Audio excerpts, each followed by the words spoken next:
The Negro seems to have an appreciation for art while being manifestly unable to produce it. This statement came from an article posted in the New York Herald in 1867 and was more than enough to inspire African America's most famous painter, Edward Mitchell Bannister. I'm Torness, and I'm proud to present another great African moment in American history. Edward Mitchell Bannister was born in November 1828 in St. Andrews, New Brunswick, Canada. His father was a native of Barbados. His mother, Hannah Alexander Bannister, who lived in New Brunswick, is credited with fostering his earliest artistic interest. Bannister's father apparently died early in his life, and after the death of his mother in 1844, he lived with a white family in New Brunswick. Bannister left his foster home after several years and took a job at sea, as was customary for many young men from St. Andrews, and spent several months working as a ship's cook. He moved to Boston, where he participated in sculpture classes as well as learning photography. On June 10, 1857, Bannister married a native Indian woman named Christina, who was born in North Kingston, Rhode Island. Bannister painted in the Boston Studio Building and also enrolled in several evening classes at Lowell Institute with the noted sculptor-anatomist Dr. William Rimmer. With limited training in the field of art, it is amazing that within 5 short years after his arrival in Providence, that one of Bannister's paintings was accepted in the Philadelphia Centennial Exposition of 1876. The painting, Under the Oaks, was selected for the first prize medal. However, the judges became indignant and originally wanted to reconsider the award upon discovering that Bannister was African American.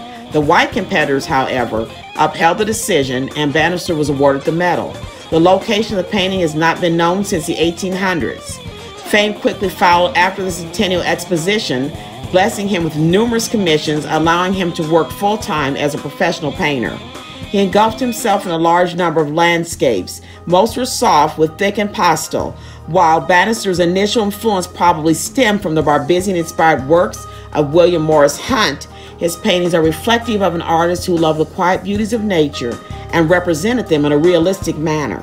Bannister's middle period landscapes of the 1870s were generally executed in broad masses of heavy impasto with few details.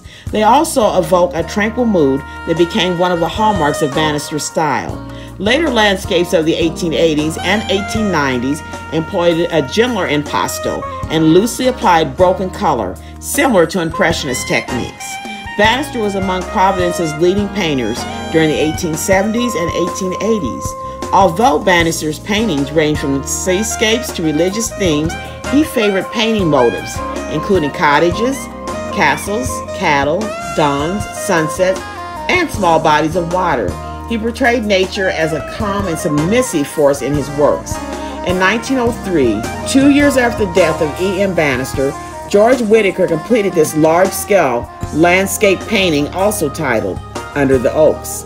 Not only is the painting executed in similar size to the original Bannister work, but stylistically, this painting parallels many of E.M. Bannister's works from the 1870s through the 1880s period. In his painting, Whitaker pays homage to Bannister with a meticulous addition of people and numerous sheep. On January 9, 1901, while attending a prayer meeting, Mr. Bannister passed on. Shortly after that, the Providence Art Club did a memorial exhibit for over 101 of his paintings. You can check them out online. And thank you very much for joining us for another great African moment in American history.